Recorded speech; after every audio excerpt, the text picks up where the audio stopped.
విశ్వవిఖ్యాత నట సార్వభౌమ నందమూరి తారక రామారావు. ఈయన తను సినిమాలు చేయటంతో పాటు చాలామందిని ఇండస్ట్రీలో ఎంకరేజ్ చేసినటువంటి చరిత్ర ఉంది. అంటే ఎర్లీ డేస్‌లో ఆయనతో కలిసి నడిచిన చాలామందిని ఆయన ప్రోత్సహించేవారు. అలా ఆయన ప్రోత్సాహంతో ముందుకు నడిచినటువంటి ఒకనాటి ఆయన సన్నిహితుడు, అంటే సినిమాల్లోకి రావడానికి ముందే సన్నిహితుడైనటువంటి కనకమేడల తిరుపతయ్య గారు. ఈ కనకమేడల తిరుపతయ్య గారిది విజయవాడ. వ్యవసాయ కుటుంబం. అలాగే ఆయనకి ఈ ట్రాన్స్‌పోర్ట్ లాంటి ఇతర వ్యాపారాల్లో కూడా ఆయనకి ప్రవేశం ఉండేది. నాటకాలు వాటి పట్ల ఇంట్రెస్ట్ ఉండేది. రామారావు గారు ఈ నేషనల్ ఆర్ట్ థియేటర్స్ అనే పేరుతో నాటకాలు వేసే రోజుల నుంచి వీళ్ళతో పరిచయాలుండేవి. ఆ తర్వాత ఆయన సినిమా రంగంలోకి వెళ్ళటము, సొంత సినిమా నిర్మాణం ప్రారంభించటం. అది పర్టిక్యులర్‌గా ఈ సినిమా 'పిచ్చి పుల్లయ్య' ప్రకాష్ రావు గారి డైరెక్షన్‌లో, తాతినేని ప్రకాశ్‌రావు గారి డైరెక్షన్‌లో చేసినటువంటి ఒక రకంగా అదే ఎన్‌ఏటీకి మొదటి సినిమా అది. ఇక్కడ ఒక విచిత్రమైన విషయం ఏంటంటే, ఎన్‌ఏటీలో అంటే రామారావు గారి సొంత నిర్మాణ సంస్థలో వచ్చినటువంటి మొదటి సినిమాకి తాతినేని ప్రకాశ్‌రావు గారు డైరెక్టర్ అయితే, తాతినేని ప్రకాశ్‌రావు గారి డైరెక్షన్‌లో వచ్చినటువంటి మొదటి సినిమాలో హీరో ఎన్టీ రామారావు గారు.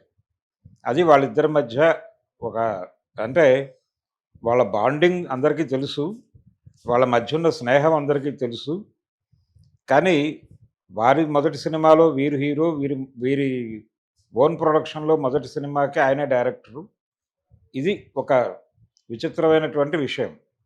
వాళ్ళిద్దరి మధ్య ఉన్న బాండింగ్ ఏ లెవెల్‌లో ఉండేది అని చెప్పే విషయం. ఇలా ఆ బ్యానర్‌లో సినిమా తీసిన తర్వాత డిస్ట్రిబ్యూషన్ వ్యవహారాలు నేను చూసుకుంటాను అని చెప్పి కనకమేడల తిరుపతయ్య గారు విజయవాడలోనే నేషనల్ ఆర్ట్ పిక్చర్స్ అనే పేరుతోనే ఒక డిస్ట్రిబ్యూషన్ కంపెనీ ప్రారంభించారు.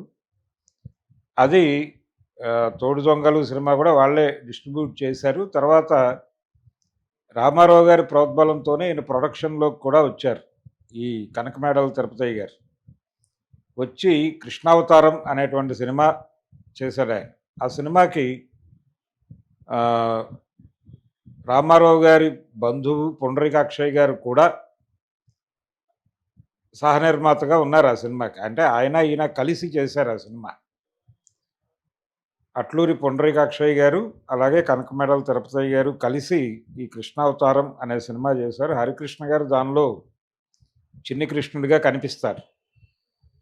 ఆ 'కృష్ణావతారం' సినిమా రిలీజ్ అయిన వారం రోజుల లోపే రిలీజ్ అయ్యి బాగుంది సినిమా అనే పేరు వచ్చిన తర్వాత ఆయన చనిపోయారు, కనకమేడల తిరుపతయ్య గారు. ఆయన కన్ను మూసిన తర్వాత ఆ కుటుంబం గురించి ఆయన పట్టించుకున్నాడు ఎన్టీ రామారావు గారు. పట్టించుకుని ఎలా ఉన్నారు, ఏమిటి ఇవన్నీ చూస్తూ ఆయనకి బావమరిది బొమ్మినేని సుబ్బారావు గారు. ఈ పేరు చెప్పగానే చాలామందికి విజయవాడ సిద్ధార్థ కాలేజీ గుర్తొస్తుంది. సిద్ధార్థ కాలేజీ వ్యవస్థాపకుడు ఆయనే.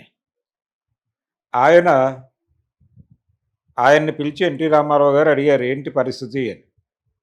అంటే ఏం లేదండి, అయితే ఒక సినిమా చేయొచ్చు కదా, ఆయన లేరు, కాకపోతే కొడుకున్నాడు కదా, ఎందుకు సినిమా చేయకూడదు, ఒక సినిమా చేసి ఆ తర్వాత అతను చదువు ఇతర వ్యవహారాలు దానికి ఉపయోగపడుతుంది కదా, మీరు రెస్పాన్సిబిలిటీ తీసుకోండి అని చెప్పి ఆయన్ని ఇన్వాల్వ్ చేసి, ఆయనకి సినిమా నిర్మాత కావాలనో మరొకటో ఆయన డిజైన్లో లేదు, బొమ్మినేని సుబ్బారావు గారి డిజైన్లో.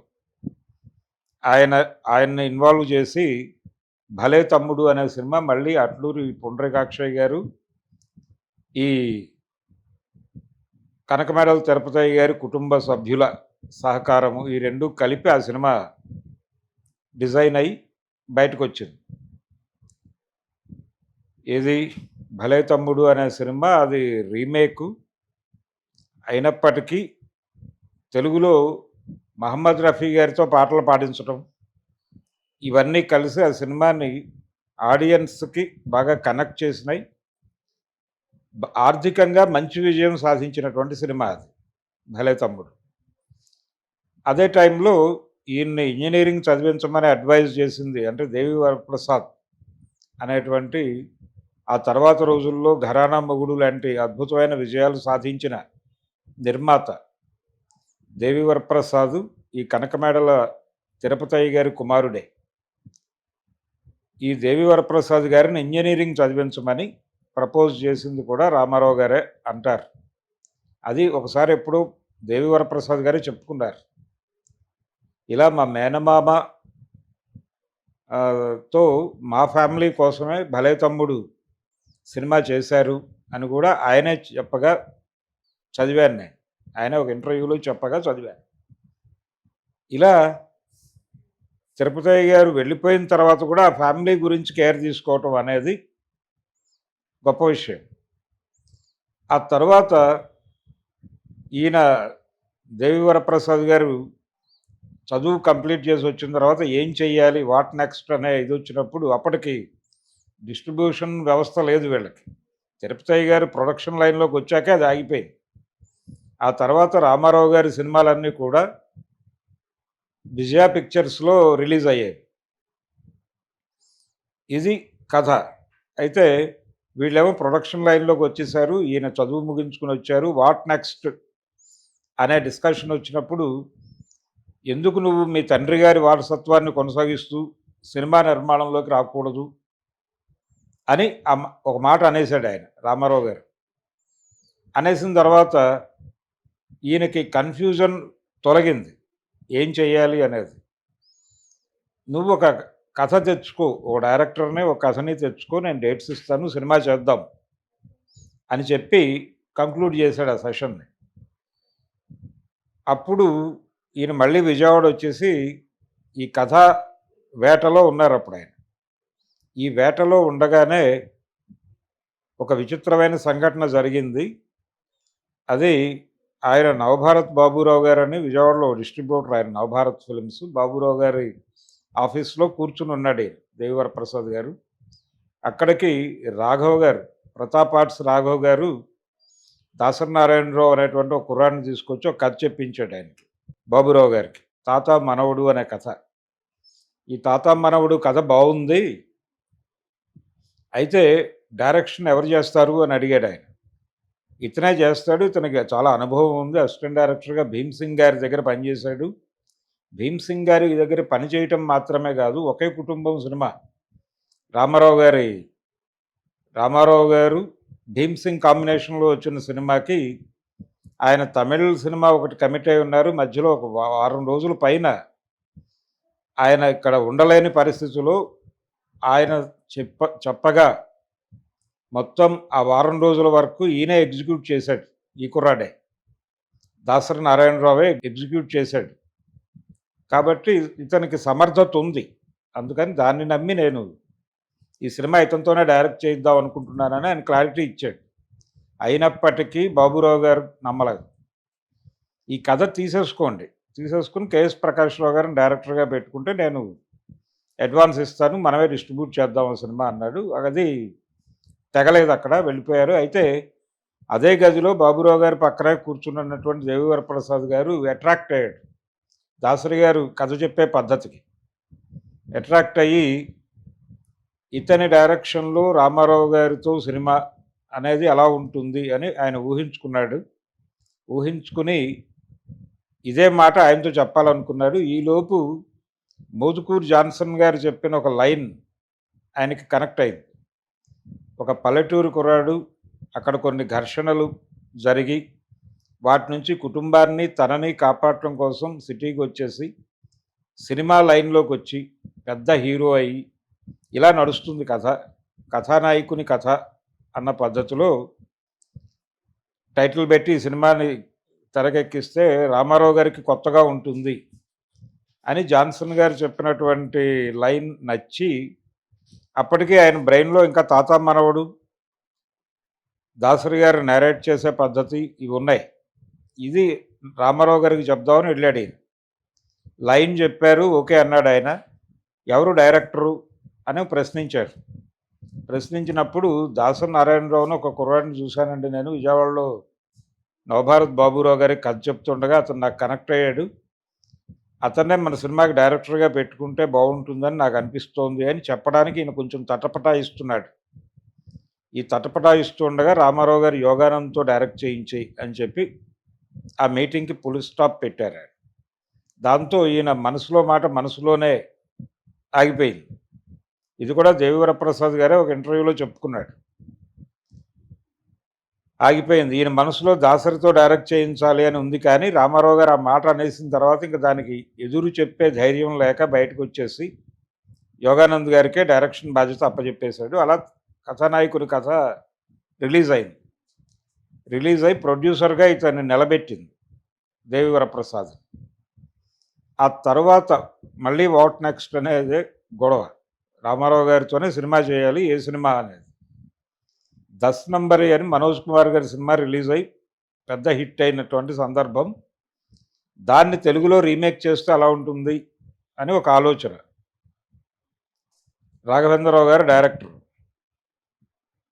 ఇది ఈ కథ రామారావు గారితో వర్కౌట్ అవుతుందా? ఆయన ఇమేజ్‌కి, ఈ కథకి మ్యాచ్ అవుతుందా? అనేది ఒక చిన్న సందిగ్ధం ఉంది ఈయనకి. ఆ టైంలో ఏం కాదు, ఆయనతో వర్కౌట్ అవుతుంది, నువ్వు అధైర్యపడకు అని ఆయనకు ధైర్యం చెప్పింది డివి నరసరాజు గారు. నరసరాజు గారు అప్పటికి 60 దాటిపోయి ఉన్నారు. ఆయన ఎన్టీఆర్‌కి కొత్తగా ఉంటుంది ఈ సబ్జెక్టు, చెప్పేయి ఏం కాదు అని కాన్ఫిడెన్స్ ఇచ్చాడు ఈయనకి. అలాగే అప్పటికి ఇంకా మీసాలు కూడా రానటువంటి యువకుడు, అంటే బాలుడే నిజానికి, నందమూరి బాలకృష్ణ కూడా ఈ 10 నంబరీ సినిమా మా ఫాదర్‌తో వర్కౌట్ అవుతుంది, మీరు చెప్పండి అని దేవివరప్రసాద్‌తో చెప్పాడు. అంటే దేవివరప్రసాద్‌కి నందమూరి బాలకృష్ణకి ఒక రిలేషన్ ఉంది. ఆయన ఈయన్ని తమ్ముడిలా చూసేవాడు. ఆ తర్వాత నందమూరి బాలకృష్ణ గారు సినిమా హీరో అయిన తర్వాత ఆయన డేట్స్ ప్రసాద్ గారే చూశాడు. ఆయన డేట్సు, అలాగే ఆయన రెమ్యూనరేషన్ వ్యవహారాలు ఇవన్నీ దేవివరప్రసాద్ గారే మాట్లాడేవారు. ఇలా వాళ్ళిద్దరి మధ్య ఒక బాండింగ్. ఆయన వీళ్ళిద్దరూ ఇచ్చిన కాన్ఫిడెన్స్, ఒక యంగ్ బాయ్, అలాగే ఒక 60 ఏళ్ళు దాటినటువంటి నరసరాజు గారు, వీళ్ళిద్దరూ ఇచ్చిన కాన్ఫిడెన్స్‌తో ఈయన అడుగు ముందుకు వేసి రామారావు గారికి చెప్పేశాడు, ఇలా 10 నంబరీ అనే మనోజ్ కుమార్ గారి సినిమా మీతో రీమేక్ చేస్తున్నాం, దొంగ నోట్ల వ్యవహారం మీద నడుస్తుంది సినిమా అని. ఓకే, చేసేయండి, ఎవరు డైరెక్టరు అన్నాడు ఆయన. రాఘవేంద్రరావు అనేసరికి ఓకే, ఇంకా ఆయన ఇంకా ఆలోచించదలుచుకోలేదు, మీరు సినిమా చేసేయండి అన్నాడు ఆయన. అలా కేడీ నంబర్ 1 అనేటువంటి టైటిల్తో వచ్చింది. ఇది నెగిటివ్ టైటిలు. ఈ టైటిల్తో సినిమా ఏంటి ఎన్టీ రామారావు గారితో అని చెప్పి చాలామంది విమర్శించారు. కానీ ఆయన కాన్ఫిడెన్స్ ఒకటే, ఇది అందరికీ కరెక్ట్ అవుతుంది అనేది నాకు ఆల్రెడీ ముందే తెలుసు. కాబట్టి ఈ సినిమా, రాఘవేంద్రరావు గారికి కూడా డౌట్ ఉంది, ఈ సినిమా ఏమవుతుందో అని. కానీ రిలీజ్ అయిన తర్వాత టాక్ అద్భుతంగా వచ్చింది. సినిమా పెద్ద హిట్టు. ఆ రోజుల్లోనే ఆయనకి టేబుల్ ప్రాఫిట్ ఇచ్చినటువంటి సినిమా అది. అలా ఆయన ఆ సినిమాతో ఇంకొంచెం స్థిరపడ్డాడు ప్రొడ్యూసర్గా. ఈ స్థిరపడిన తరువాత రాఘవేంద్రరావు గారి కాంబినేషన్లోనే మరొక సినిమా ప్లాన్ చేశారు ఆయన. అది తిరుగులేని మనిషి. ఆ తిరుగులేని మనిషి సినిమాకి అందులో ఒక క్యారెక్టర్, అప్పటికి రామారావు గారు ఒక యంగ్ హీరోని కూడా అకామిడేట్ చేయాలి అనే ఐడియాకి వచ్చేసి ఉన్నాడు. ఆ టైంలో ఈ సినిమాలో ఒక రకంగా ఎన్టీఆర్ క్యారెక్టర్కి బావమరిది పాత్ర, అది ఎవరైనా ఒక యంగ్ హీరోకి ఇస్తే బాగుంటుంది. కొంచెం బ్లాక్ అండ్ వైట్ క్యారెక్టర్ అది, అంటే కొంత చెడు కొంత మంచి కలిసి ఉన్నటువంటి పాత్ర అది. ఆ పాత్ర ఎవరితో చేయిస్తే బాగుంటుంది అన్నప్పుడు మొగుడు కావాలి అనే సినిమాలో చూసి ఈయన ఇంప్రెస్ అయినటువంటి చిరంజీవితో చేయిస్తే బాగుంటుంది అని అనుకున్నాడు. అనుకుని ఆ క్యారెక్టర్ చిరంజీవితోనే చేయించారు. రాఘవేంద్రరావు గారు ఈ డైరెక్షన్లో చిరంజీవి గారికి ఒక రకంగా మొదటి సినిమా అది. అలా రామారావు గారి కాంబినేషన్లో కూడా మొదటి సినిమా అనే కంటే ఒకే ఒక్క సినిమా అది. ఆ సినిమాకి సంబంధించిన షూటింగ్ అనుభవాలు ఈ మధ్య చిరంజీవి గారు పంచుకున్నారు. అది ఆ సినిమా అనుకున్న రిజల్ట్ రాలేదు. సినిమా ఆశించిన స్థాయిలో ఆడలేదు, కానీ నష్టాలు తేలేదు. సెన్సేషనల్ హిట్ మాత్రం కాదు. ఆ టైంలో రామారావు గారు ఉన్నటువంటి వేవ్‌లో అది అలా అలా నడిచింది తప్ప అనుకున్న రేంజ్ హిట్ అయితే కాదు. కొంచెం బాధ కలిగింది ఆయనకి. నష్టం రాలేదు, కానీ ఇది ఎన్టీఆర్ స్థాయి హిట్ అవ్వలేదు అనే ఒక పెయిన్. ఆ పెయిన్‌తో రామారావు గారి దగ్గరికి వెళ్ళి సారీ చెప్పాడు ఈయన. సారీ చెప్తే, ఇప్పుడు పోస్ట్ మార్టం చేయటం అవసరమా అన్నట్టు ఆయన. చేయాల్సిన తప్పు చేసేసాం, అయిపోయింది. నెక్స్ట్ ఏమిటి అనేది ఆలోచించండి. ఏదన్నా ఒక మంచి స్క్రిప్ట్‌తో రండి, చేద్దాం సినిమా అని భరోసా ఇచ్చాడు. ఇలాంటి సందర్భమే ఆయనకి దేవి వరప్రసాద్ గారికి కొంత గ్యాప్ తర్వాత మళ్ళీ వచ్చింది. అది మృగరాజు అనే సినిమా. ఈ మృగరాజు అనే సినిమా గుణశేఖర్ గారు డైరెక్టరు. నిజానికి మొదట ఆ స్టోరీ అనుకున్న డైరెక్టరు జయంత్. జయంతే ఈ కథను డైరెక్ట్ చేస్తాడు అని నాగబాబు గారు విని కన్విన్స్ అయిన కథ ఇది. ఆ తర్వాత ఈయన దగ్గరికి వచ్చింది ప్రపోజల్, దేవి వరప్రసాద్ గారి దగ్గరికి. అల్లుడా మజాకా తర్వాత ఏ సినిమా అనుకుంటున్న టైంలో ఈ ప్రతిపాదన వచ్చింది. ఆ తర్వాత జయంత్ కాదు గుణశేఖర్ చేస్తాడు అనేది కూడా వాళ్ళే డిజైన్ చేశారు, ఈయన ప్రమేయం లేకుండానే. డేట్స్ వేస్ట్ అయిపోతాయని ఒకవైపు అరవింద్ గారి ప్రెజర్, అప్పటికి చిరంజీవి గారి డేట్స్ ఉన్నాయి ఈయన దగ్గర. ఇలా రకరకాల ఈయన చేతిలో లేకుండా డిజైన్ అయిపోయినటువంటి ప్రాజెక్ట్ అది. ఆయన కూడా అలా ట్రావెల్ అయిపోయాడు, ఓకే ఓకే అనుకుంటూ. అలా మృగరాజు అనే సినిమా ఒక దారుణమైన అనుభవంగా మిగిలిపోయింది ఆయనకి. డిజాస్టర్ అయింది సినిమా. ఆ సినిమా రిలీజ్ అయిన రోజే ఆయన తమ్ముడిగా భావించేటువంటి, అంటే దేవి వరప్రసాద్ గారి తమ్ముడుగా భావించేటువంటి నందమూరి బాలకృష్ణ గారి నరసింహనాయుడు సినిమా రిలీజ్ అయింది. అది చాలా పెద్ద హిట్ అయ్యి, సంక్రాంతి రేస్ అయ్యింది. అది చాలా పెద్ద హిట్ అయ్యి ఇదేమో డిజాస్టర్ అయింది ఈ సినిమా. ఆ టైంలో ఆ తర్వాత రోజుల్లో ఒక ఇంటర్వ్యూలో మాట్లాడుతూ దేవి వరప్రసాద్ గారు ఒక మాట అన్నారు. తిరుగులేని మనిషి టైంలో రామారావు గారి దగ్గరికి వెళ్ళినప్పుడు ఆయన ధైర్యం చెప్పి, ఏం పర్లేదు, ఏం టెన్షన్ పడకు, నెక్స్ట్ ఇంకో పిక్చర్ చేసుకో, ఏం కాదు, నీ ఇమేజ్కి వచ్చిన ప్రాబ్లం ఏం లేదు, నష్టం రాలేదు కదా, బతికిపోయావు కదా, ఓకే అని ఒక ధైర్యాన్ని ఇచ్చారు. కానీ అలాంటి భరోసా నాకు ఈ మృగరాజు తర్వాత చిరంజీవి గారి దగ్గర నుంచి రాలేదు అనే మాట వాడాడు ఆయన. ఇది మార్క్ చేసుకోవాల్సినటువంటి డైలాగ్. ఆయన ఎందుకన్నారు ఆ మాట, ఆ పోస్ట్ మార్టంలోకి వెళ్ళొద్దు కానీ రామారావు గారు అన్నట్టు ఆ మాట అయితే అన్నాడు ఆయన. ఆ తర్వాత దేవి ఫిల్మ్ ప్రొడక్షన్స్ బ్యానర్లో చిరంజీవి గారి సినిమా చేయలే. అలాగే బిగ్ బాస్ డిజాస్టర్ తర్వాత విజయబాపినడి కాంబినేషన్లో కూడా చిరంజీవి గారి సినిమా చేయలే. బహుశా వీళ్ళకి హిట్లు తీసే ఇది ఇప్పుడు లేదు అనుకుని ఆయన వీళ్ళతో తిరిగి ట్రావెల్ అవ్వలేదా చిరంజీవి గారు? అంటే తన కెరియర్ కాపాడుకోవడం కోసం హిట్టు ఫ్లాపుల్ని సమానంగా తీసుకుని అడుగు ముందుకేయాలి కదా. కానీ ఎందుకు వీళ్ళిద్దరూ, అంటే చిరంజీవి గారితో చాలా క్లోజ్ అసోసియేషన్ ఉండటం మాత్రమే కాదు, చిరంజీవితో మాత్రమే సినిమాలు తీస్తాను అని చెప్పి ఆ కమిట్మెంట్ మీద నిలబడినటువంటి ప్రొడ్యూసర్ ఆయన దేవి వరప్రసాద్. కానీ అలా జరగల. చిరంజీవి గారితో చాలా లాంగ్ ఇన్నింగ్స్ ఉంది ఆయనకి. చట్టంతో పోరాటం అనే సినిమాతో మొదలైంది బాపయ్య గారి డైరెక్షన్లో. ఆ సినిమాలో మాధవి, సుమలత హీరోయిన్స్, చిరంజీవి గారి హీరో. ఆ సినిమా ఖైదీ తర్వాత వచ్చిన సినిమా.